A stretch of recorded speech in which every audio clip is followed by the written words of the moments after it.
ఉగాది పర్వదినం భిన్నత్వంలో ఏకత్వాన్ని చాటిందన్న ప్రధాని. ప్రపంచవ్యాప్తంగా భారతీయ సంస్కృతి ప్రతిబింబిస్తోందని మన్ కీ బాత్ వేదికగా వెల్లడి. క్యాచ్ ద రైన్ ఉద్యమంలో పాలు పంచుకోవాలని దేశ ప్రజలకు పిలుపు. దశాబ్ద కాలంలో దేశంలో ఎయిమ్స్ ఆసుపత్రులు మూడింతలయ్యాయన్న మోదీ.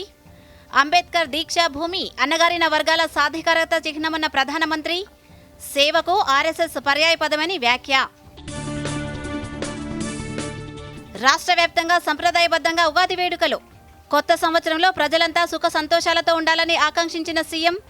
పండుగలు ప్రజల మధ్య ఐక్యతను, సామరస్యాన్ని సూచిస్తున్నాయన్న కిషన్ రెడ్డి. రేపటి నుంచి రేషన్ షాపుల్లో సన్నబియ్యం. హుజూర్ నగర్ నుంచి పథకాన్ని ప్రారంభించిన ముఖ్యమంత్రి రేవంత్ రెడ్డి.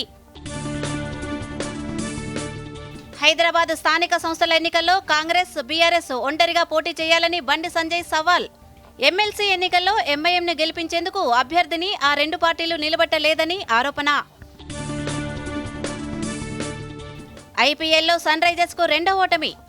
విశాఖ వేదికగా జరిగిన మ్యాచ్లో ఢిల్లీ చేతిలో ఓటమి. 5 వికెట్లతో సత్తా చాటిన స్టార్క్.